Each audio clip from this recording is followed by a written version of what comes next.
Hello, good morning and welcome to biology wings. तो बताइए कैसे हैं आप लोग।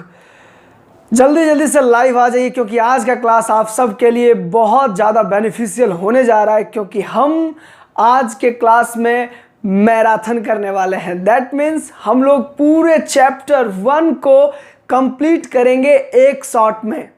मतलब पूरे एक क्लास में जो भी हम लोगों ने चैप्टर 1 में पिछले लेक्चर्स में पढ़ा है टॉपिक वाइज, उसको पूरे चैप्टर 1 को हम लोग इसी क्लास में कंप्लीट करेंगे, पूरे भाग मिल्खा भाग के स्टाइल में।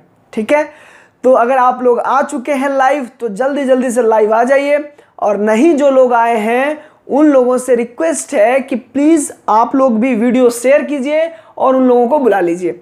ठीक है, तो जो बच्चे शुरू से क्लास कर रहे हैं, सारे क्लासेस को, सारे लेक्चर्स को अटेंड किए हैं, तो उनको बड़ा मज़ा आने वाला है क्योंकि वो रिवाइज कर लेंगे एक क्लास में पूरा चैप्टर।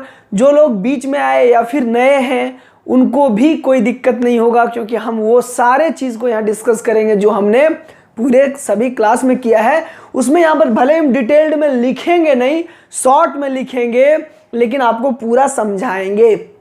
स्पीड हमारा रहेगा, पहले क्लासेस में हम लोग 20 से 30 के स्पीड में चलते हैं, लेकिन आज के क्लास में हम लोग 80 से नीचे बात ही नहीं करेंगे। Up above then economy class हम लोग स्पीड चलेंगे। तो जल्दी से आ जाइए सब लोग। तो हम लोग अपने क्लास को स्टार्ट करते हैं। क्लास का नाम है live marathon class 4 chapter 1 the living world. जीव जगत में विविधता जो चैप्टर है उसमें diversity in the living world के first chapter the living world को हम लोग आज क्या करने वाले हैं, उसका मैराथन करने वाले हैं। तो स्टार्ट करते हैं हम लोग। और आज की क्लास में सबसे पहले हम लोग बात करेंगे किस चीज के ऊपर, इंट्रोडक्शन ऑफ बायोलॉजी के ऊपर। We are the student of biology. आप सब बायोलॉजी के स्टूडेंट हैं, हम भी बायोलॉजी के स्टूडेंट हैं ऑब्वियस, तभी मैं आपको बायोलॉजी पढ़ा पा रहा हूं। कभी ना कहीं तो रहे ही होंगे, और हर इंसान जिंदगी भर सीखता है। सो हम सब क्या हैं, स्टूडेंट ही हैं। So we are the student of biology. और हम सबसे पहले जानेंगे जीव विज्ञान का परिचय, बायोलॉजी का इंट्रोडक्शन क्या होता है। बायोलॉजी के इंट्रोडक्शन की अगर हम बात करें तो वो सबसे ज़्यादा ज़रूरी हो जाता है हमारे लिए, क्योंकि अगर आप बायोलॉजी को इंट्रोड्यूस नहीं कर सकते हैं, उसके बेसिक्स बात को नहीं जान सकते हैं, तो बेकार है। बायोलॉजी पढ़ने पर कलंक हैं हम लोग। तो क्या है भाई, पहले इंट्रोडक्शन को हम लोग फट से 2 मिनट में पूरा समराइज कर लेंगे। उसके फादर कौन है, कितना ब्रांच है, उसके फादर कौन है, वो टर्म कहाँ से लिया गया है ना, इन सभी चीज़ों को देखेंगे। फिर हम लोग मूव करेंगे एक्चुअली में चैप्टर 1 के ऊपर। तो सबसे पहले हम लोग फर्स्ट टॉपिक कंप्लीट करने वाला है इंट्रोडक्शन ऑफ बायोलॉजी। ठीक है, इंट्रोडक्शन ऑफ बायोलॉजी। स्पीड धीरे धीरे बढ़ाएंगे, बायोलॉजी धीरे धीरे आ जाए सब लोग। बायोलॉजी का इंट्रोडक्शन, ये जो बायोलॉजी है ये ग्रीक लैंग्वेज से लिया गया है। ग्रीक लैंग्वेज से लिया गया टर्म है, जहां पर 2 टर्म आते हैं, एक बायोस और एक लोगोस। बायोस का मतलब होता है लिविंग और लोगोस का मतलब होता है स्टडी। ठीक है, अब देखिए ये जो टर्म है बायोलॉजी, इस टर्म को प्रतिपादित करने वाले कौन थे, टर्म को प्रपोज किसने किया था भाई, तो 2 लोगों का नाम सामने आता है, लेमार्क एंड ट्रिवेरनस। ठीक है, चलिए फिर बात करते हैं कि जो बायोलॉजी है उसके फादर कौन है।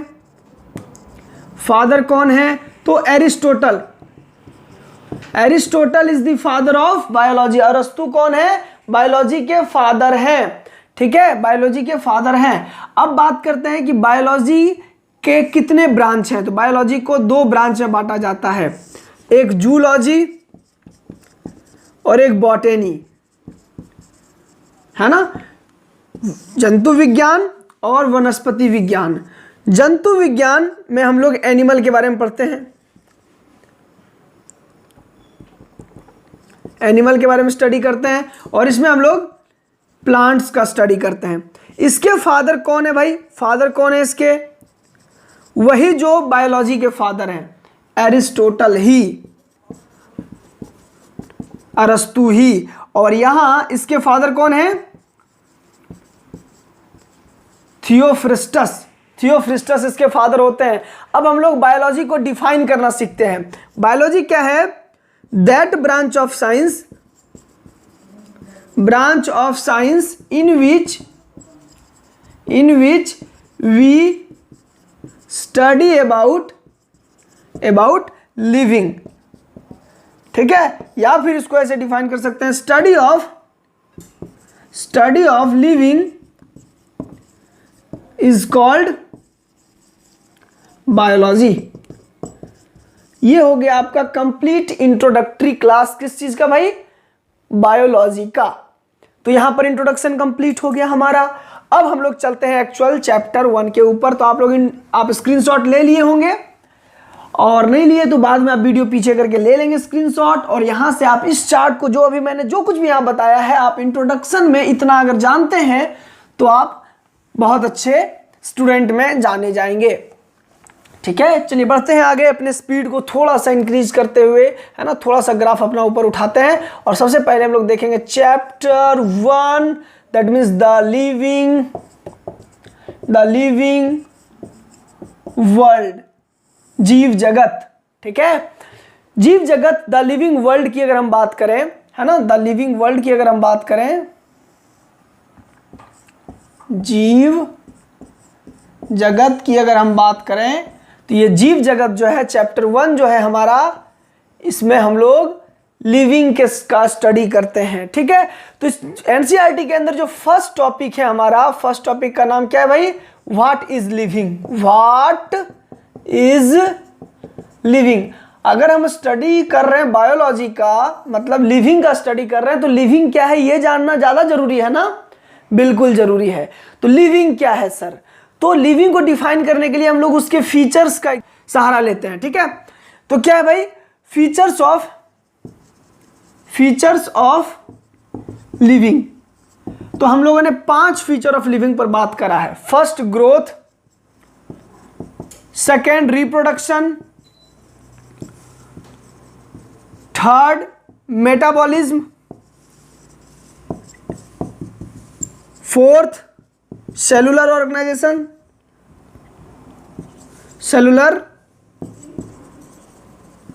ऑर्गेनाइजेशन, और फिफ्थ जो है कॉन्शियसनेस। क्या हो गया हिंदी इसका? वृद्धि, जनन, उपापचयन, कोशिकीय संगठन और स्वचेतन। तो हम लोग सबसे पहले क्या देखेंगे? ग्रोथ पर बात करेंगे। उसके पहले हम बताना चाहते हैं ये सारे फीचर्स ऑफ लिविंग हैं।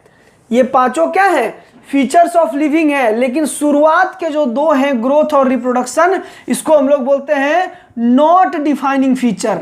Not defining feature of living. ये डिफाइनिंग फीचर नहीं है। दैट मीन्स ग्रोथ और रिप्रोडक्शन लिविंग को डिफाइन नहीं कर पाता। क्यों नहीं कर पाता, इस पर भी हम लोग बात करेंगे। और नीचे के जो ये 3 है, इसको बोलते हैं हम लोग defining feature of living. Living के क्या है? डिफाइनिंग फीचर हैं। तो जो नंबर 1 और नंबर 2 है ना बेटा, ये नॉट डिफाइनिंग फीचर है, लिविंग को डिफाइन नहीं कर पाता। लेकिन ये तीनों लिविंग को पूरा डिफाइन कर लेते हैं। तो हम लोग समझते हैं इसके बारे में। सबसे पहले हम लोग बात करेंगे किसके ऊपर? तो ग्रोथ के ऊपर। तो फीचर्स ऑफ लिविंग हम लोग पढ़ रहे हैं, मतलब सजीवों के लक्षण या सजीवों के गुण। दैट मीन्स अगर ये चीजें हैं तो वो सजीव है। तो यहीं से हम लोग समझते हैं फर्स्ट क्या है? ग्रोथ। ठीक है, ग्रोथ।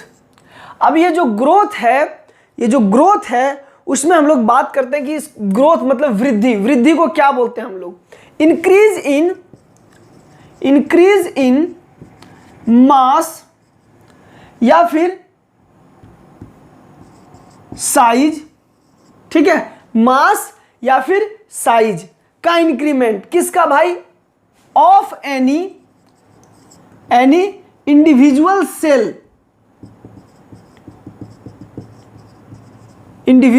सेल, किसी एक सेल के मास का या फिर उसके साइज का, भार का या फिर उसके आकार में क्या? वृद्धि। Cell of any individual cell और टिश्यू और ऑर्गेनिज्म किसी भी जीव और इट्स पार्ट या फिर उसके उत्तक में या फिर किसी जीव में या जीव के किसी पार्ट में, किसी भाग में अगर इंक्रीमेंट हो रहा है उसके भार और आकार का, तो हम लोग क्या बोलेंगे? उसको ग्रोथ बोलेंगे। ठीक है, ग्रोथ बोलेंगे। अब समझते हैं कि ये जो ग्रोथ है, ग्रोथ में एक ट्विन कैरेक्टर होता है, TWIN, twin character of growth. Growth का एक द्वियुग्मी लक्षण है। दो क्या क्या भाई? एक है इंक्रीज इन नंबर, ठीक है, इंक्रीज इन मास पहले लिख लेते हैं और दूसरे को बनाते हैं increase in number. Increase in mass and increase in number both are the twin character of growth. Mass का बढ़ना तो ग्रोथ है ही, लेकिन यूनिसेलुलर ऑर्गेनिज्म में, मतलब एक कोशिकीय जीव में, अगर वो जीव एक कोशिका का है, जैसे कि अमीबा 1 से 2 बना, 2 से 4 बन गया भाई। ठीक है, अगर नहीं भी दिख रहा है तो समझ लीजिए 2 से 4 बन गया, तो इसका नंबर में वृद्धि हो रहा है। तो अगर नंबर में भी वृद्धि होता है तो उसको भी हम लोग क्या बोलते हैं? ग्रोथ बोलते हैं। किस केस में? यूनिसेलुलर, मतलब एक कोशिकीय जीव के केस में। ठीक है, that means in unicellular organism the growth, इसको तो रिप्रोडक्शन बोलते हैं। 1 से 2, 2 से 4 बन रहा है, इसको तो रिप्रोडक्शन बोलते हैं ना, जनन बोलते हैं। लेकिन जनन और वृद्धि, मतलब रिप्रोडक्शन और ग्रोथ, यूनिसेलुलर एक कोशिकीय जीव में क्या होते हैं? एक ही बात होता है। चलिए, लेकिन मल्टीसेलुलर में ये दोनों अलग अलग बात होता है। तो इस पर हम लोग देख लिए इसको। अब हम लोग समझेंगे कि ग्रोथ को हम लोग डिफाइनिंग फीचर क्यों नहीं बोलते हैं। ठीक है, ग्रोथ को हम लोग डिफाइनिंग फीचर क्यों नहीं बोलते? उसके पहले जान लीजिए ग्रोथ क्या होता है। परमानेंट होता है और इरिवर्सिबल होता है, मतलब एक बार जो हो गया पीछे नहीं हो सकता है, और जो हो गया सो हो गया। हम बड़े हो गए तो हो गया, बचपन फिर से नहीं वापस आएगा। तो ग्रोथ क्या होता है? इरिवर्सिबल, रिवर्स नहीं हो सकता है और परमानेंट होता है। ठीक है, और बात है ग्रोथ 2 तरीके का होता है कि लाइफ टाइम में वो कब तक हो सकता है उस बेसिस पर। एक होता है अनलिमिटेड, एक होता है लिमिटेड। अनलिमिटेड वाले को हम लोग इनडिटर्मिनांट भी बोलते हैं और लिमिटेड को हम लोग डिटर्मिनांट भी बोलते हैं। अनलिमिटेड वाला जो है, मतलब कि कोई ऐसा ऑर्गेनिज्म जो अपने पूरे लाइफ टाइम में बढ़ते रहे, जैसे कि पादप, पौधे, प्लांट्स, वो क्या होते हैं? पूरे जीवन में बढ़ते रहते हैं। ठीक है, वो अगर 100-200 साल के भी हो गए तो भी उसमें वृद्धि होते रहता है। लेकिन एनिमल में, हम लोग में क्या है? एक खास टाइम इंटरवल तक ही हम लोग बढ़ते हैं, फिर बढ़ना बंद हो जाता है। तो हम लोग लिमिटेड ग्रोथ या फिर डिटर्मिनांट ग्रोथ का पार्ट है, और प्लांट्स क्या है? वो इनडिटर्मिनांट ग्रोथ के पार्ट्स है। तो प्लांट में क्या होता है? इनडिटर्मिनांट, अनलिमिटेड ग्रोथ, और एनिमल में क्या होता है? डिटर्मिनांट ग्रोथ या फिर लिमिटेड ग्रोथ। तो ये चीज आप समझ गए। ठीक है, चलिए बढ़ते हैं आगे और हम लोग देखते हैं कि वाई ग्रोथ इज नॉट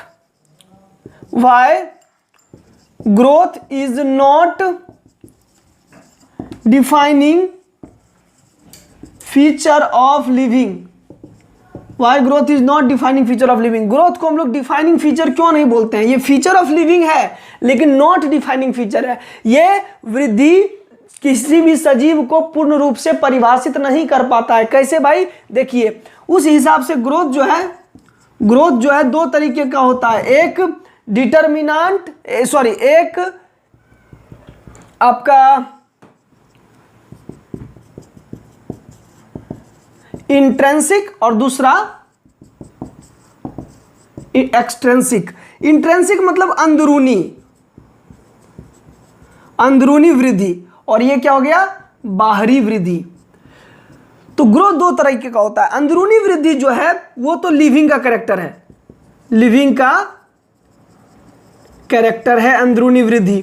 लेकिन जो एक्सटर्नल ग्रोथ है, जो एक्सट्रिंसिक ग्रोथ है, वो क्या होता है? अगर मान लीजिए कोई एक पत्थर है, उस पर धूल जमते रहा, तो एक सर्टेन पीरियड ऑफ टाइम के बाद क्या हो गया? उसका साइज बड़ा हो गया, है ना? दैट मीन्स साइज का इंक्रीमेंट हुआ, साइज बढ़ा और उसका मास भी बढ़ा, उसके मास का भी क्या हुआ? इंक्रीमेंट हुआ। तो साइज भी बढ़ा, मास भी बढ़ा, तो इसी को तो ग्रोथ बोलते हैं, जैसा कि हमने अभी डिफाइन किया है। तो जब इसको ग्रोथ बोलते हैं तो इसको हम लोग लिविंग बोलेंगे, क्योंकि ये फीचर ऑफ लिविंग है ग्रोथ। लेकिन यहाँ इसको लिविंग बोल सकते हैं हम?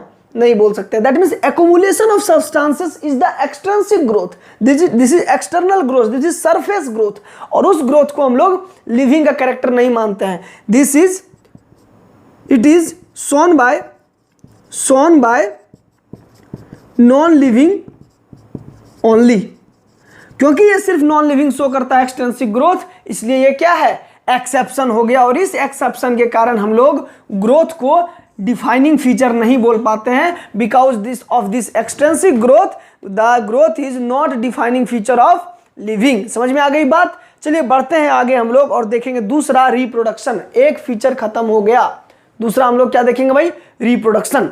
अब स्पीड को थोड़ा हम लोग बढ़ाते हैं, स्पीड को बढ़ाते हैं और रिप्रोडक्शन पर चलते हैं। चलिए रिप्रोडक्शन, दूसरा जनन, रिप्रोडक्शन जिसको हम लोग बोलते हैं महाराज रिप्रोडक्शन, जिसको हम लोग क्या बोलते हैं, जनन। ठीक है, चलिए तो अगर हम जनन की बात करें तो ये क्या है भाई, हम जानते हैं रिप्रोडक्शन में एक इंडिविजुअल क्या कर सकता है, न्यू इंडिविजुअल का निर्माण कर सकता है, प्रोड्यूस कर सकता है। तो इसको बोलते हैं एसेक्सुअल। एसेक्सुअल मतलब अलैंगिक। और अगर दो इंडिविजुअल मिल करके किसी एक न्यू इंडिविजुअल का फॉर्मेशन कर रहा है, क्या बोल सकते हैं उसको, सेक्सुअल। ठीक है, तो रिप्रोडक्शन क्या हो गया, यहां पर लैंगिक जनन, यहां अलैंगिक जनन। तो इस बेसिस पर हम लोग रिप्रोडक्शन को डिफाइन कैसे करेंगे, रिप्रोडक्शन वो प्रोसेस है जिसमें हम लोग क्या करते हैं, सजीव क्या करते हैं, उसमें अपने जैसे संततियों को पैदा करते हैं। By which any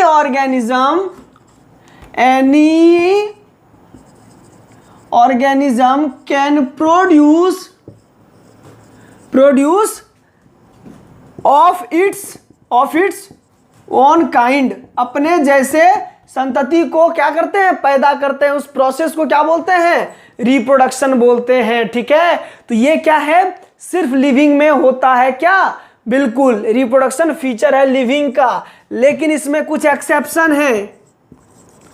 why reproduction is not defining future, why वाला क्वेश्चन का जवाब देंगे ना हम लोग, क्योंकि कुछ एग्जाम्पल है एक्सेप्शन में, जैसे कि म्यूल, डंकी जिसको हम लोग बोलते हैं खच्चर। ठीक है, खच्चर सॉरी म्यूल। दूसरा हो गया वर्कर हनी बीज, जो काम करने वाली मधुमक्खियां होती है। एक मधुमक्खी के छत्ते में 3 तरह की मधुमक्खियां होती है। ठीक है, तो जो वर्कर बीज होती है, वो वर्कर बीज को क्या बोलते हैं हम लोग, ये बच्चे पैदा नहीं कर सकती, ये स्टेराइल होती है। और जो डंकी जो खच्चर होता है, खच्चर म्यूल जो होता है, वो भी क्या होता है, बच्चा पैदा नहीं कर सकता, उसको स्टेराइल बोलते हैं। Sterile human couple. अब मान लो कोई ऐसा हस्बैंड वाइफ है जो बच्चा पैदा नहीं कर सकता, वो स्टेराइल है, तो उसको हम लोग क्या बोल देंगे, नॉन लिविंग बोल देंगे। क्या ये सभी रिप्रोडक्शन नहीं कर सकते, लेकिन इसको हम नॉन लिविंग नहीं बोल सकते हैं, इसलिए ये क्या है, लिविंग ही है। तो इस कारण से हम लोग रिप्रोडक्शन को भी परिभाषित करने वाला लक्षण नहीं बता पाते हैं, ये नॉट डिफाइनिंग फीचर हो जाता है। अब हम लोग देखेंगे मेटाबॉलिज्म, जिसको हम लोग क्या बोलते हैं, उपापचयन। ठीक है, अब देखिए मेटाबॉलिज्म क्या है, हमारे शरीर के अंदर जो रासायनिक अभिक्रिया होती है, आपको पता है भाई, होता है कि नहीं होता है। आप खाना खाते हैं तो कई सारे एंजाइम्स मिल करके उसको तोड़ देते हैं, रासायनिक अभिक्रिया के कारण ही क्या होता है, वहाँ पर ब्रेक डाउन हो जाता है। फिर प्रोटीन आप खाते हैं तो खाने में प्रोटीन है, प्रोटीन से क्या टूटता है, पेप्टॉन्स, पेप्टाइड्स वगैरह सब बनता है, तो एमिनो एसिड तक चला जाता है। तो कहने का मतलब है कि ये जो टूटने का प्रोसेस है, वो रासायनिक अभिक्रिया है, आप श्वसन कर रहे हैं, सांस ले रहे हैं, तो आप ऑक्सीजन को लिए, है ना, तो ऑक्सीजन को लिए तो आप क्या किया, अपने अंदर जो ग्लूकोज है उसको तोड़े ऑक्सीजन, और ग्लूकोज मिला तो कार्बन डाइऑक्साइड बना, एनर्जी बना। ये सब कैसे हो रहा है? रासायनिक अभिक्रिया के कारण। अगर रासायनिक अभिक्रिया किसी सजीव के अंदर हो रहा है उसको क्या बोलते हैं हम लोग? बायोकेमिकल रिएक्शन, दैट मीन्स जैव रासायनिक अभिक्रिया। तो जैव रासायनिक अभिक्रिया BIOCHEMICAL, बायोकेमिकल रिएक्शन को हम लोग क्या बोलते हैं? मेटाबॉलिज्म बोलते हैं। अगर किसी सजीव के अंदर अगर रासायनिक अभिक्रिया केमिकल रिएक्शन हो रहा है तो उसको क्या बोलते हैं? बायोकेमिकल रिएक्शन बोलते हैं, उसी को हम लोग मेटाबॉलिज्म बोलते हैं। तो ये दो तरह का होता है सजीवों में, एक एनाबॉलिज्म और एक कैटाबॉलिज्म। एक एनाबॉलिज्म और एक कैटाबॉलिज्म। एनाबॉलिज्म को हम लोग बोलते हैं उपचय और इसको बोलते हैं अपचय। ठीक, उपचय और अपचय। अब देखिए इसमें क्या होता है, कुछ बनता है, दैट मीन्स ये सिंथेटिक रिएक्शन है, सिंथेटिक या फिर कंस्ट्रक्टिव रिएक्शन है। मतलब इसमें कुछ बनने का प्रोसेस होता है और यहां पर कुछ टूटने का प्रोसेस होता है, ब्रेक डाउन होता है यहां पर, है ना, डिस्ट्रक्टिव है ये, है ना। एग्जाम्पल अगर देखें तो फोटोसिंथेसिस प्रकाश संश्लेषण जो है आपका, उसमें खाना बनता है, C6H12O6 बनने का प्रोसेस होता है। आप मेटाबॉलिज्म वाला लेक्चर डिटेल में जाकर के देखिए, वहां पर डिटेल में आपको बहुत कुछ मिल जाएगा इसके बारे में।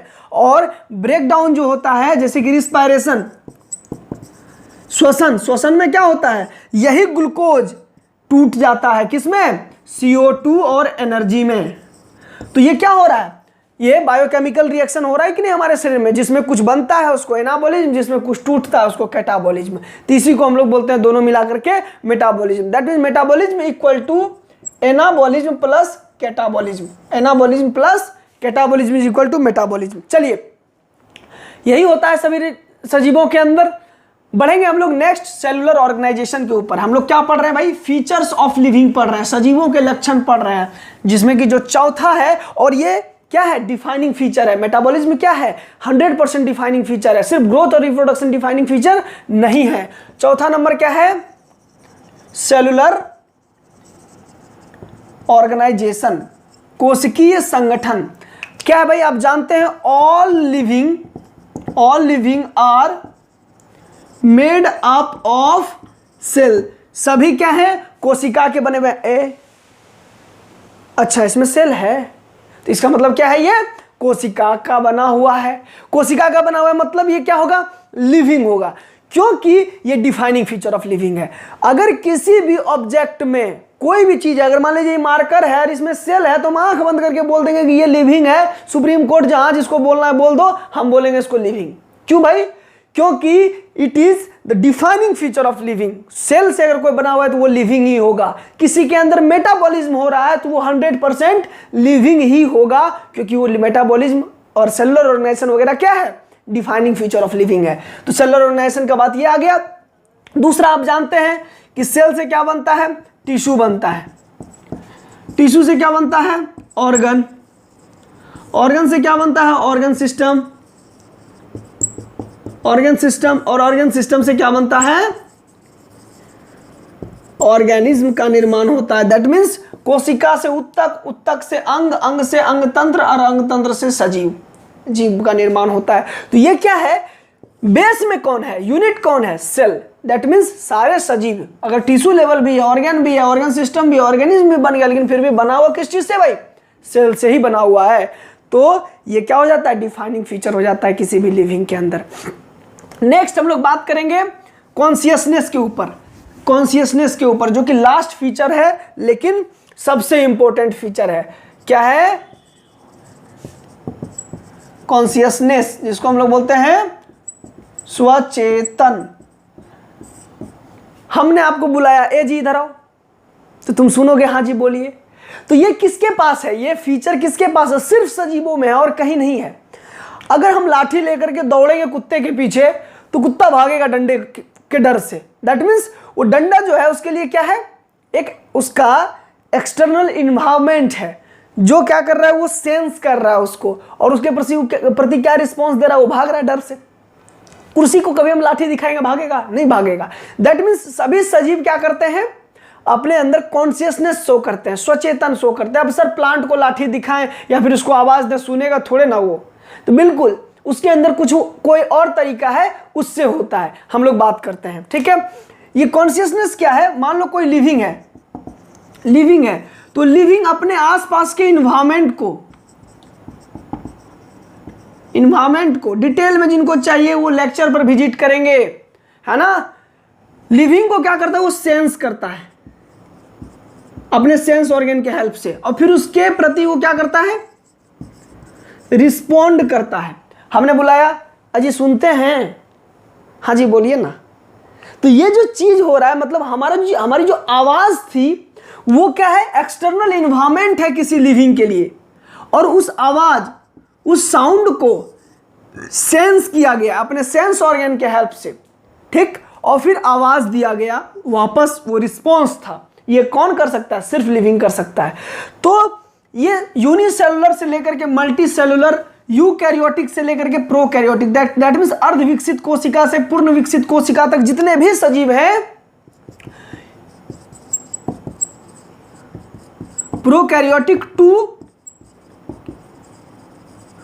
कैरियोटिक, सारे क्या शो करते हैं, कॉन्शियसनेस शो करते हैं, सारे के सारे, है ना। चलिए बैक्टीरिया से लेकर के हम तक जो भी लिविंग है सभी क्या शो करता है, कॉन्शियसनेस।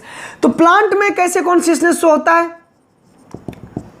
आप देखे होंगे कि अगर आप खिड़की के पास पौधे को रख दीजिए तो उसका डाली बाहर निकलने लगेगा सनलाइट की तरफ, तो सनलाइट की तरफ वो बढ़ रहा है, इसका मतलब सनलाइट को वो सेंस कर पा रहा है, और फिर उसके प्रति वो क्या रिस्पॉन्ड दे रहा है, कि उसकी तरफ उसका ग्रोथ हो रहा है। प्लांट में कॉन्शियसनेस बहुत स्लोली होता है, एनिमल्स में बहुत फास्ट होता है। हमको कोई टच करेगा, हमको जस्ट पता चलेगा, क्योंकि हमारे अंदर ये नर्वस सिस्टम के हेल्प से होता है। लेकिन प्लांट में कैसे होता है भाई, ट्रॉपिज्म के हेल्प से, बाय ट्रॉपिज्म, जैसे कि फोटोट्रॉपिज्म, प्रकाशानुवर्तन,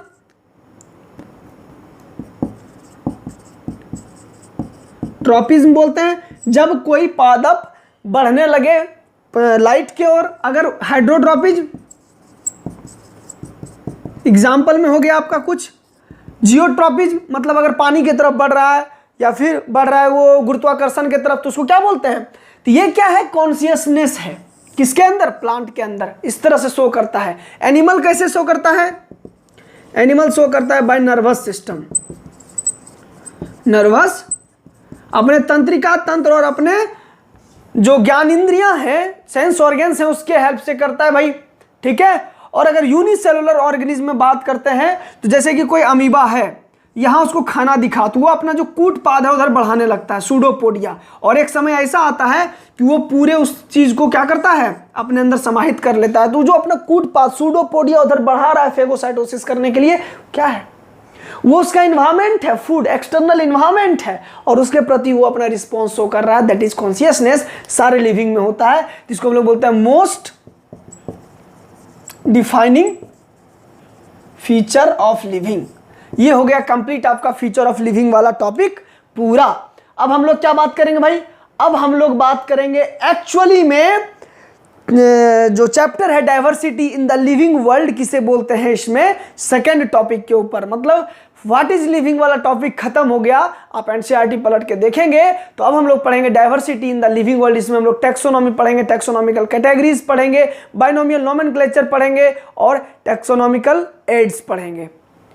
हो गया यहां तक, बढ़ते हैं आगे हम लोग।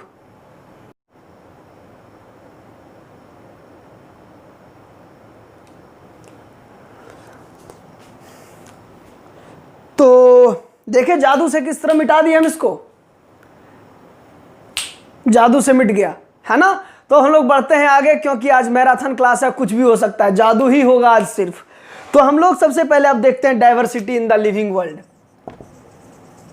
Diversity in the living world, आप जानते हैं ये जो हमारा जीव जगत है, ये जो हमारा सजीवों की दुनिया है, अर्थ एक ऐसा प्लेनेट है जहां पर लाइफ है ना।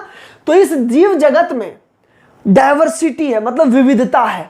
आप देख सकते हैं कि कोई प्लांट इतना छोटा सा है, पानी में रह रहा है, एल्गी, कोई इतना बड़ा बड़ा बरगद का पेड़ है, लेकिन है दोनों लिविंग।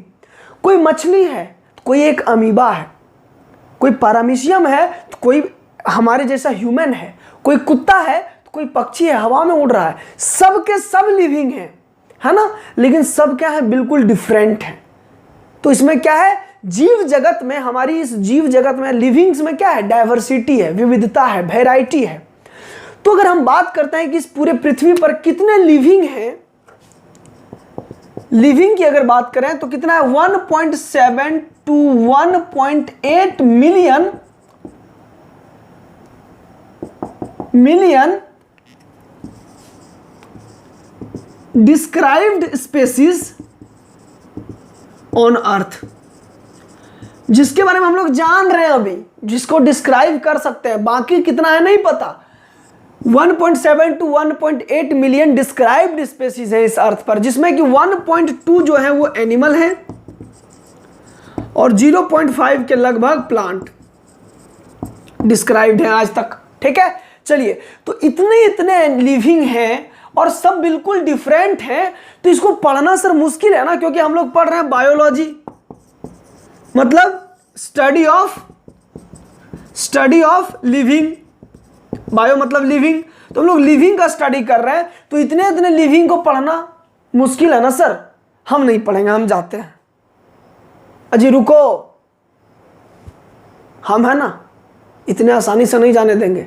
ठीक है, कार्लस लिनियस साहब ने आज से बहुत पहले हमको बुला करके बोला कि बेटा इसी तरह तुम क्लास 11th को पढ़ा रहे होगे 2021, 20 और 21 वाले बैच को, वो लोग बीच में छोड़ करके भागने लगेगा, तुम उसको रोकना और बोलना कि हम तुम्हारे लिए व्यवस्था करके गए हैं, तुम उसको बता देना। तो हम कार्लस लिनियस के दूत ठहरे। दैट मीन्स कार्लस लिनियस ने क्या किया, टैक्सोनॉमी को दिया। टैक्सोनॉमी क्या है भाई, वर्गीकरण विज्ञान। टैक्सोनॉमी क्या है, वर्गीकरण विज्ञान। इसके फादर कौन है, कार्लस लीनियस। कार्लस लीनियस ने क्या किया, अब इतना लिविंग है, उसको पढ़ना आसान नहीं है, तो उसको पढ़ने के लिए एक आसान अरेंजमेंट का निर्माण किया, एक नया तरीका, नया व्यवस्था तैयार किया। उस व्यवस्था को, उस अरेंजमेंट को हम लोग क्या बोलते हैं, टैक्सोनॉमी बोलते हैं। तो टैक्सोनॉमी बायोलॉजी का वो ब्रांच है जिसमें हम लोग क्या करते हैं, किसी भी सजीव को पहचानने का काम करते हैं, उसको वर्गीकृत करने का काम करते हैं और उसका नाम रखने का काम करते हैं। ठीक है, तो taxonomy is that branch of biology in which we study about the principles and processes of classification. वर्गीकरण के प्रिंसिपल और प्रोसेस का स्टडी करते हैं। तो ये टैक्सोनॉमी, ये दो वर्ड से बना हुआ है, एक टैक्सिस और एक नोमस। टैक्सिस का मतलब होता है अरेंजमेंट और नोमस का मतलब होता है रूल्स। बच्चा एकदम घबराना नहीं है, आज का मैराथन क्लास है, हम लोग दौड़ रहे हैं स्पीड में, पूरे चैप्टर को कंप्लीट करेंगे। इसीलिए अगर वीडियो पर बने हुए हैं अभी तक तो बने रहना है, पूरा चैप्टर रिवाइज हो जाएगा। ठीक है, चलिए टैक्सोनॉमी। तो ये टैक्सोनॉमी में हम लोग 3 स्टेप पर बात करते हैं, 3 स्टेप का स्टडी करते हैं। एक आइडेंटिफिकेशन, दूसरा क्लासिफिकेशन और तीसरा नोमेनक्लेचर। अब ये क्या है सर, ये भी तो बता दीजिए हम लोगों को। तो आइडेंटिफिकेशन होता है रिकॉग्निशन ऑफ लिविंग। इस स्टेप में हम लोग क्या करते हैं भाई, सबसे पहले किसी सजीव को पहचानते हैं कि वो क्या है, प्लांट है, एनिमल है, पानी में रहता है, मछली है, आदमी है, क्या है, नहीं है। तो सबसे पहले हम लोग किसी लिविंग को क्या करते हैं, आइडेंटिफाई करते हैं। तो process of recognition of living is called identification, first step of taxonomy. Second, अब जब उसको पहचान लिए तब उसको वर्गीकृत कर देंगे।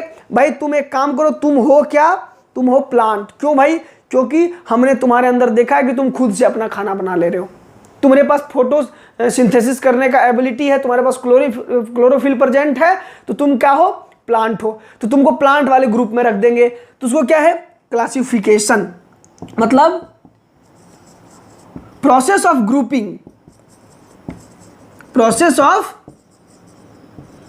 ग्रुपिंग ऑफ लिविंग, क्या बोलते हैं उसको, क्लासिफिकेशन। और जब वो ग्रुपिंग हो गया तब बताते हैं कि अब तुम्हारा कुछ तो नाम रखना पड़ेगा। तो तुम्हारा नाम एक काम करते हैं, रख देते हैं हम क्या, गुआवा प्लांट, ठीक है। तो कॉमन नेम हो गया, तो उसका साइंटिफिक नेम डाल करके हम लोग क्या करते हैं, उसका नोमेनक्लेचर कर देते हैं। तो ये जो 3 स्टेप है, इस 3 स्टेप में हम लोग टैक्सोनॉमी को कंप्लीट करते हैं। नोमेनक्लेचर मतलब प्रोसेस ऑफ नेमिंग के प्रोसेस को क्या बोलते हैं हम लोग, नोमेनक्लेचर बोलते हैं। तो आइडेंटिफिकेशन में हम लोग कैसे आइडेंटिफाई करते हैं, तो उसके मॉर्फोलॉजी और एनाटॉमी को देख करके करते हैं। मॉर्फोलॉजी मतलब बाहर से जो नक्शा रूप चेहरा दिखता है उसको बोलते हैं morphology. Study of external features is called morphology. जब हमने बाहर से देखा तो मुझे तू नजर आया, जब मैंने तुझे काट के देखा तो मुझे तू नजर आया। मतलब कि बाहर से आदमी कुछ और होता है और अंदर से कुछ और होता है। हम इसलिए अपने हर वीडियो के लेक्चर में बोलते हैं बी नेचुरल।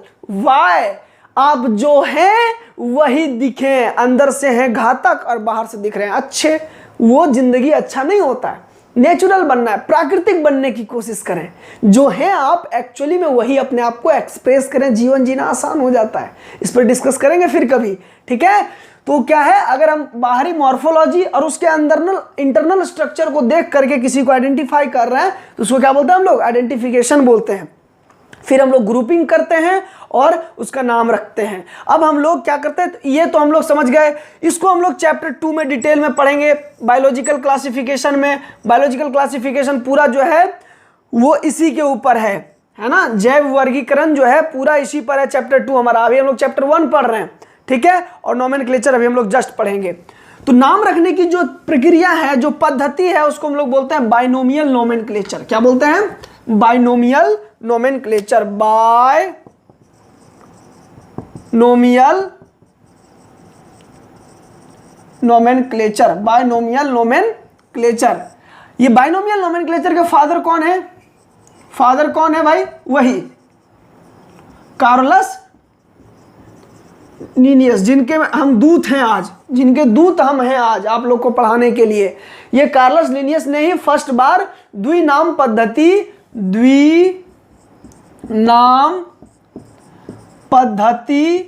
को दिया था, है ना, द्विनाम पद्धति को दिया था। तो यहां क्वेश्चन आता है किस बुक में, इन्होंने एक बुक लिखी थी, बुक का नाम है फिलोसफिया बोटेनिका बुक में इन्होंने क्या किया था, सबसे पहली बार प्रिंसिपल्स ऑफ बाइनोमियल नोमेनक्लेचर का बात करा था, ठीक है। चलिए बढ़ते हैं आगे हम लोग और देखते हैं कि इस बाइनोमियल नोमेनक्लेचर को हम लोग कैसे करते हैं। तो जिस तरह से केमिस्ट्री में नाम लिखने के लिए आईयूपीएसी नाम होता है ना, आईयूपीएसी नाम होता है, आईयूपेक, जैसे कि कोई भी केमिकल है तो उसका अपना एक सर्टिफाइड नेम होता है जो पूरे वर्ल्ड वाइड एक ही नाम से जाना जाता है। वो जो है बाइनोमियल नोमेनक्लेचर के लिए भी, दैट मीन्स बायोलॉजिकल नाम, जो जीवों के नाम रखने के लिए भी कुछ इंटरनेशनल कोड बना हुआ है। वही एजेंसी क्या करता है, नाम लिख सकता है, किसी भी सजीव का नाम रख सकता है। जिस तरह केमिस्ट्री में आईयूपीएसी है उसी तरह से बायोलॉजी में ICZN है, ZN और ICBN। Z for animal, that means zoological nomenclature, और B फॉर बॉटनी मतलब प्लांट। प्लांट के नामकरण के लिए international code of botanical nomenclature, animal के नाम के लिए international code of zoological nomenclature. हमने लेक्चर में 4 बताया, एनसीईआरटी में बस 2 ही है। अगर आप जानना चाहते हैं तो लेक्चर को विजिट कीजिए, ठीक है। चलिए बढ़ते हैं आगे। तो इसका कुछ रूल और रेगुलेशन आईयूपीएसी का भी है अपना। आईयूपीएसी का भी अपना कुछ रूल और रेगुलेशन है, आपको पता होगा, है कि नहीं है? बिल्कुल है। तो उस आईयूपीएसी के रूल और रेगुलेशन को हम लोग क्या बोलते हैं? उसको हम लोग क्या बोलते हैं? उसको हम लोग बोलते हैं रूल्स ऑफ नोमेनक्लेचर। कैसा नोमेनक्लेचर भाई? Binomial nomenclature. तो बाइनोमियल नोमेनक्लेचर के 4 रूल हैं, ठीक है? हम लोग शॉर्ट और फटाफट बात कर लेते हैं चारों रूल के ऊपर। फर्स्ट रूल जो है कि जब भी नाम लिखाएगा तो बाइनोमियल मतलब द्वि नाम, हमेशा 2 नाम होगा। That means name should be, name जो होगा कैसा होगा? 2 वर्ड्स में होगा, 2 वर्ड्स में होगा, ठीक है? फर्स्ट वर्ड जो है वो क्या होगा? और 2 वर्ड्स में होगा। उसके साथ साथ वो किस चीज में लिखा हुआ रहेगा भाई? लैटिन में और इटैलिक्स में। मतलब वो लैटिन लैंग्वेज में रहेगा और इटैलिक फॉन्ट में, मतलब टेढ़ा आप देखते होंगे बुक में, अगर कोई भी प्रिंटेड है, अगर वो प्रिंटेड लिखाएगा तो आप पढ़े होंगे ना कंप्यूटर में, बोल्ड, इटैलिक, अंडरलाइन, तो इटैलिक फॉन्ट में लिखाएगा, और प्रिंटेड जब रहेगा तो इटैलिक फॉन्ट में और लैटिन वर्ड में, ठीक है? चलिए अब देखते हैं कि ये जो 2 वर्ड है तो उसका फर्स्ट वर्ड जो है, फर्स्ट वर्ड और सेकंड वर्ड की बात है। तो फर्स्ट वर्ड जो होगा वो उसके जीनस को रिप्रेजेंट करेगा, जीनस को, उसके वंश को, और सेकंड वर्ड उसके स्पेसीज को, उसके जाति को रिप्रेजेंट करेगा, ठीक है? अब देखते हैं नेक्स्ट। फर्स्ट वर्ड का फर्स्ट लेटर क्या होगा? कैपिटल होगा। अब एग्जांपल में हम लोग देखेंगे। और सेकंड वर्ड का फर्स्ट लेटर, क्या होगा? स्मॉल होगा हमेशा। और जो चौथा है उसमें क्या हम लोग समझते हैं भाई? ये अगर हाथ से रिटेन लिखा जाएगा, इफ हैंड रिटेन,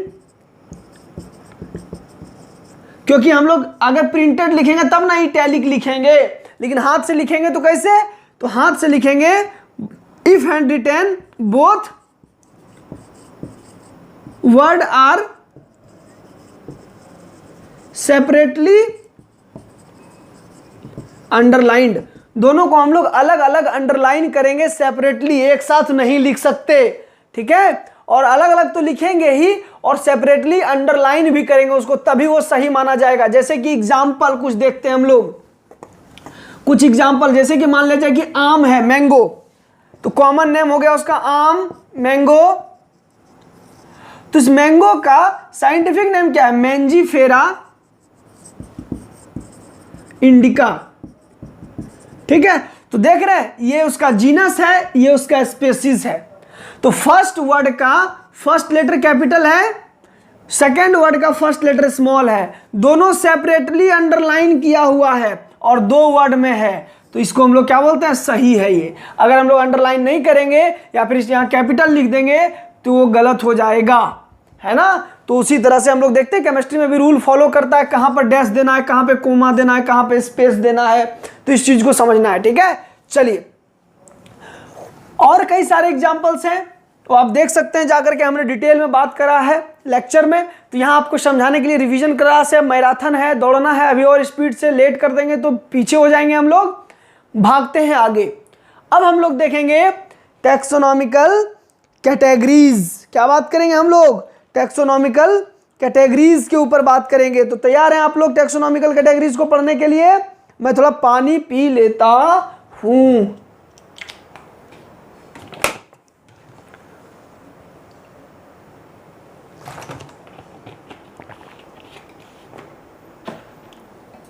बच्चे, मैराथन क्लास का ये फायदा होता है कि अगर आप एक बार में पूरे लेक्चर को सुन लेते हैं, जब वो पार्ट में रहता है तब तो ठीक है, लेकिन एक बार जब आप देख लेते हैं तो पूरे चैप्टर का पूरा कॉन्सेप्ट एक ही समय में आपके अंदर आता है, जो कि एक बहुत विशेष बात होती है, जो एक बहुत अच्छी बात है। तो ये चीज आपको समझना चाहिए। चलिए, तो हम लोग अब जस्ट बात करेंगे टैक्सोनॉमिकल कैटेगरीज के ऊपर। तो आप लोग तैयार हैं? आप लोग भी थोड़ा रिलैक्स मार लीजिए।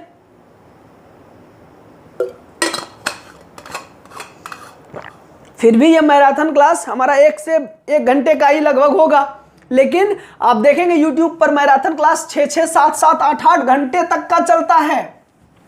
तो वहां पर बच्चे कैसे पढ़ते होंगे, समझ सकते हैं। चलिए आगे हम लोग देखते हैं टैक्सोनॉमिकल कैटेगरीज। टैक्सोनॉमिकल कैटेगरीज, तो ये टैक्सोनॉमिकल कैटेगरीज होता है, इसमें समझिए बात को कि मान लीजिए क्या है भाई, स्पेसीज है, स्पेसीज है, उसके जस्ट ऊपर क्या होता है, जीनस, उसके जस्ट ऊपर होता है फैमिली, इसके जस्ट ऊपर होता है ऑर्डर, ऑर्डर के जस्ट ऊपर होता है क्लास, उसके जस्ट ऊपर होता है फाइलम, और फाइलम के जस्ट ऊपर होता है किंगडम, किंगडम। तो ये जो दिख रहा है ना आपको, ये क्या है, टैक्सोनॉमिकल कैटेगरीज है, ठीक है। इस स्पेसीज को बोलते हैं हम लोग unit of classification, unit of classification, ठीक है। किसी भी अगर ऑर्गेनिज्म का हम लोग नाम लिखते हैं तो यही दो चीज यूज करते हैं, जीनस और स्पेसीज का नाम, first letter genus, first word genus, second word species. तो उसका फैमिली का भी नाम होता है, ऑर्डर भी होता है, क्लास भी होता है, फाइलम भी होता है, किंगडम भी होता है, ठीक है। तो आप जा करके डिटेल में वीडियो देख सकते हैं, बाकी हम यहाँ भी अब बताते हैं आगे आपको, ठीक है। तो ये जो हर एक स्टेप दिख रहा है आपको, एनी स्टेप या फिर रैंक, ठीक है, उसको हम लोग क्या बोलते हैं, टैक्सा बोलते हैं या फिर टैक्सोन, ठीक। एनी रैंक और any step is called taxon, और सब मिलाकर के हम लोग बोलते हैं टैक्सोनॉमिकल कैटेगरीज। और ये क्या है, एक हायरार्की है ना, इसको हम लोग टैक्सोनॉमिकल हायरार्की भी बोलते हैं। दैट मीन्स सभी ऑर्गेनिज्म का अपना अपना फिक्स पोजीशन है, ठीक है। तो सब फिक्स पोजीशन होने के कारण ये क्या है, टैक्सोनॉमिकल हायरार्की फिक्स है सभी लिविंग का। तो ये आपका टैक्सोनॉमिकल कैटेगरीज हो गया। अब हम लोग सर स्पेसीज किसको बोल सकते हैं, डिफाइन अगर पूछ दे तो क्या बोलेंगे। तो स्पेसीज क्या है, किसी भी लिविंग को अगर उसके फंडामेंटल सिमिलरिटीज के आधार पर, उसके मौलिक समानता के आधार पर अगर हम लोग बांट रहे हैं तो उसको वो क्या है भाई, स्पेसीज कहलाता है। जैसे कि एक क्लास है, उस क्लास में 4 बच्चे हैं, वो चारों बच्चा एक ही जैसा काम करता है, चारों एक ही जैसा बदमाशी करता है, चारों एक ही साथ बंक मारने जाता है। तो बोलते हैं कि वो जो चारों है ना, वो जो ग्रुप है वो एक ग्रुप है, वो मतलब वो बदमाश लड़के वाला ग्रुप है। तो उसका नाम क्या रखा गया, बदमाश लड़के वाला ग्रुप। दैट मीन्स उसके अंदर कुछ ना कुछ फंडामेंटल सिमिलरिटीज थे, उस सिमिलरिटी के बेसिस पर हम लोग क्या किए, ग्रुपिंग कर दिए उस पार्टिकुलर 5 लोगों का। तो अगर हम लोग एक स्पेसीज जैसे कि होमो सेपियंस, तो हम लोग सेपियंस हैं, तो अगर एक जैसा सब है, तो हम सब अगर मानव है तो जो ह्यूमन होता है सब एक जैसा दिखता है, सब एक जैसा है, उसके पास हाथ पैर कान आंख मुंह नाक दिमाग, तो वो जो एक जैसा है तो वो सब क्या है, सिमिलरिटीज है, तो मौलिक समानता है सब में। तो उस समानता के आधार पर हम लोग क्या बोलते हैं, एक ग्रुप बनाते हैं, उस ग्रुप का नाम क्या है, स्पेसीज, ठीक है। अब मान लीजिए कोई बदमाश है, 5 लड़का का बदमाश लड़के वाला ग्रुप था, तो अब एक और ग्रुप है क्लास में जो कि बदमाशी करता है, लेकिन वो दूसरा टाइप का बदमाशी करता है, लेकिन वो भी बदमाश ही है। तो अब ग्रुप करेंगे भाई, देखो ये भी बदमाशी करता है लेकिन ये दूसरा टाइप का करता है, दूसरा टाइप का, मतलब सब बदमाश को फिर भी एक साथ रखो।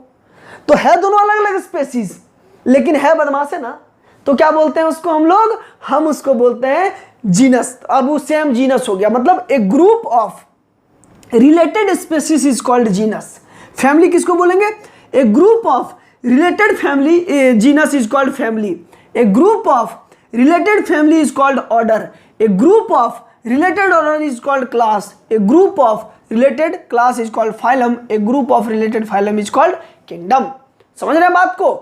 तो यही बात होती है, इसी को हम लोग क्या बोलते हैं, टैक्सोनॉमिकल कैटेगरीज बोलते हैं। बढ़ते हैं हम लोग आगे और देखते हैं अगला टॉपिक है हमारा। और हाँ, आपसे अगर क्वेश्चन पूछा जाए कभी कि लैटिन में हम लोग क्यों लिखते हैं भाई, लैटिन वर्ड का क्यों यूज करते हैं, क्योंकि लैटिन क्या है, डेड लैंग्वेज है, अब इसमें कोई चेंज नहीं आ सकता है, ठीक है। चलिए अब हम लोग देखेंगे टैक्सोनॉमिकल एड। कुछ चीज है जो कि हमको हेल्प करता है नामांकन करने में, क्लासिफिकेशन करने में और आइडेंटिफिकेशन करने में, तो उसको हम लोग क्या बोलते हैं, टैक्सोनॉमिकल एड बोलते हैं। समझिए टैक्सोनॉमिकल एड। ये टैक्सोनॉमिकल एड क्या है? अगर टैक्सोनॉमी क्या है? आइडेंटिफिकेशन, क्लासिफिकेशन और नोमेनक्लेचर, इस प्रोसेस को करने के प्रोसेस को ही क्या बोलते हैं हम लोग? इसके ब्रांच, बायोलॉजी के उस ब्रांच को क्या बोलते हैं हम लोग? टैक्सोनॉमी बोलते हैं। अब ये चीज करने में कोई चीज हमको हेल्प कर रहा है, आइडेंटिफिकेशन करने में, क्लासिफिकेशन करने में और नोमेनक्लेचर करने में, तो हम लोग क्या बोलते हैं उसको? टैक्सोनॉमिकल एड बोलते हैं। ठीक है, सहयोगी होता है। तो हम लोग 5 टैक्सोनॉमिकल एड को पढ़ते हैं। ठीक है, फर्स्ट है हर्बेरियम, सेकेंड है botanical garden, botanical garden, third है आपका जूलॉजिकल म्यूजियम, म्यूजियम, फोर्थ है जूलॉजिकल पार्क और फिफ्थ है की। हर्बेरियम क्या है? एक ऐसा संग्रहालय है, एक ऐसा स्टोर हाउस है जहां पर हम लोग प्लांट को स्टोर करते हैं। कुछ बेसिक प्लांट्स को उसके डेड फॉर्म में, मरे हुए प्लांट को बाय ड्राइंग, सुखा करके, बाय प्रेसिंग, उसको चपटा बनाते हैं एकदम, बाय पैकिंग, उसको पैक कर देते हैं, बाय टैगिंग, उस पर टैग लगाते हैं कि वो क्या नाम है उसका, किस क्लास का है, किस फाइलम का है, किस जीनस का है, किस क्या स्पेसीज का नाम है, क्या ऑर्डर है, क्या फैमिली है, उस सारा डिटेल उस पर लिखा हुआ रहता है। तो इस तरह से अगर प्लांट को हम लोग पैक करके, उस पर नाम लिख करके, उसका सारा डिटेल लिख करके अगर हम लोग रख रहे हैं सुखा सुखा के, तो वैसे संग्रहालय को हम लोग हर्बेरियम बोलते हैं। ठीक है, तो ये क्या करता है सर? तो ये हेल्प करता है अगर जब कोई हम लोग नया टैक्सोनॉमी करेंगे, किसी नए कोई ऐसा प्लांट मिल गया हम लोग के पास जिसको हम लोग अभी तक नहीं जानते हैं, तो उसको अब कहीं तो रखना है, उसका आइडेंटिफाई करना पड़ेगा हमको, उसको क्लासीफाई करना पड़ेगा, उसका नाम रखना पड़ेगा। ठीक है, तो ये सारा काम करना पड़ेगा, तो उसके लिए हमको कहीं से तो कोई हेल्प चाहिए, तो ये हेल्प प्रोवाइड करता है। हम लोग उसको लेकर के जाते हैं और मिलाते हैं दूसरे से, जिससे सिमिलरिटी मिलता है उसी को फाइल में रख देते हैं, उसके क्लास में रख देते हैं, उसके ऑर्डर में रख देते हैं, उसके फैमिली में रख देते हैं। ठीक है, चलिए बात करते हैं दूसरा। क्या है भाई? दूसरा है आपका बोटेनिकल गार्डन। इसमें भी हम लोग प्लांट को ही संग्रह करते हैं। इसमें भी हम लोग किसको संग्रह करते हैं भाई?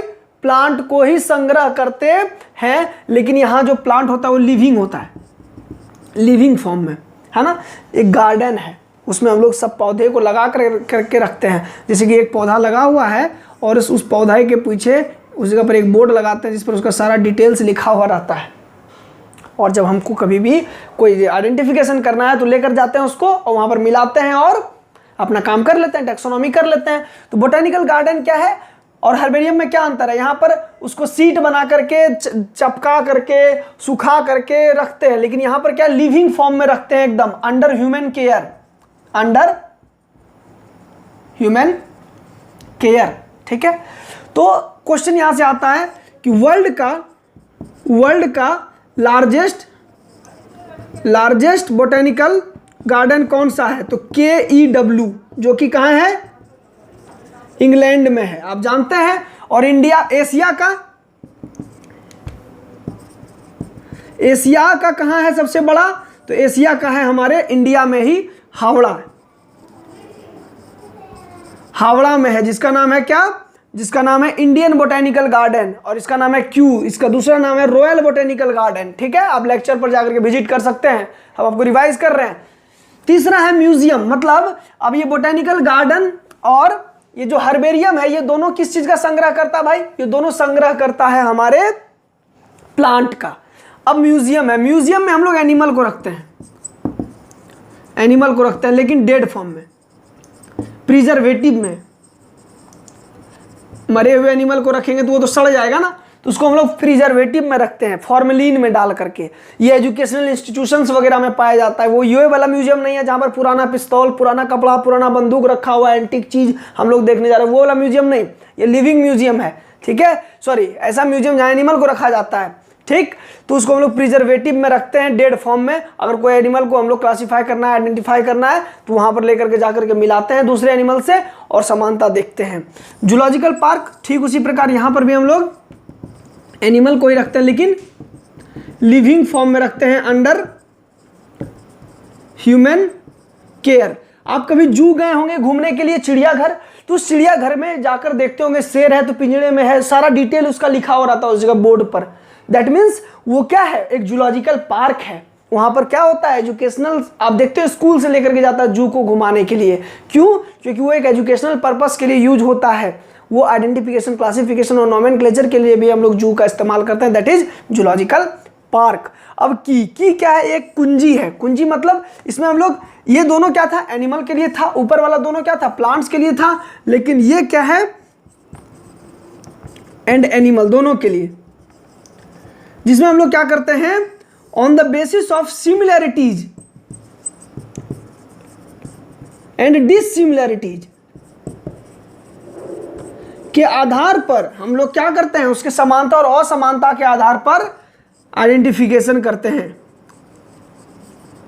आइडेंटिफिकेशन करने, ये आइडेंटिफिकेशन करने में मदद करता है कि उसको बोलते हैं हम लोग कुंजी। ठीक है, तो ये सारे क्या हैं, टैक्सोनॉमिकल एड हैं। ये सारे क्या हैं, टैक्सोनॉमिकल एड हैं। और इसके हेल्प से हम लोग क्या करते हैं भाई, पूरे टैक्सोनॉमी को कंप्लीट करते हैं और उसमें ये मदद करता है। तो ये हो गया टैक्सोनॉमिकल एड, और यहीं पर समाप्त हो जाता है अपना चैप्टर 1 मैराथन क्लास। हमने आई होप 1 घंटे का क्लास हुआ होगा, मुझे पता नहीं, अभी एक्चुअली मैं देखने के बाद बताऊंगा। हमने क्या किया, पूरे चैप्टर को कंप्लीट कर लिया, रिवाइज कर लिया। अगर आपको ये क्लास बेनिफिशियल लगा हो तो ज़्यादा से ज़्यादा दोस्तों के साथ शेयर जरूर कीजिएगा। बायोलॉजी विंग्स यूट्यूब चैनल के बारे में बहुत लोग अभी जानते नहीं है, क्योंकि उनको पता नहीं है कि इस तरह का भी प्लेटफॉर्म है। तो उनको बताइए, यहाँ पर लाइए, आप यहाँ पर आकर के अपने तैयारी को एक नई उड़ान दे सकते हैं। हम यहाँ पर बहुत अच्छे तरीके से आपका नीट, एग्रीकल्चर और जो आपका क्लास 11th है वो तो कर ही रहे हैं कवर, तो इसमें हम लोग अपना करेंगे। हम लोगों ने काम स्टार्ट कर दिया है, चैप्टर 1 कंप्लीट कर लिया है। चैप्टर 1 को आज मैराथन क्लास में रिवाइज भी कर लिया है। तो जो बच्चे रेगुलर रहेंगे, क्लास में रेगुलरली पढ़ेंगे, क्लास में नोट डाउन करते हुए पढ़ेंगे, उनको फायदा अवश्य होगा। आप विश्वास कर सकते हैं इस चीज पर, ठीक है। और आप बच्चे नहीं, आप 10th पास आउट हो गए हैं, आपके अंदर ये कैपेबिलिटी है कि आप जज कर सकते हैं वीडियो को देख करके कि ये आपके लिए बेनिफिशियल हो रहा है या नहीं हो रहा है। अगर हो रहा है तो वीडियो को लाइक कीजिएगा, चैनल को सब्सक्राइब कीजिएगा, क्योंकि ये गुरु दक्षिणा है हमारे लिए, आपके लिए। अब गुरु दक्षिणा क्या हो सकता है, ऑनलाइन में यही हो सकता है ना। तो आप ज़्यादा से ज़्यादा शेयर कीजिए, ज़्यादा से लोगों से सब्सक्राइब करवाइए, वीडियो को लाइक कर दीजिए। यही गुरु दक्षिणा हो गया आपको हमारे लिए, क्योंकि हम आपके लिए बहुत मेहनत कर रहे हैं।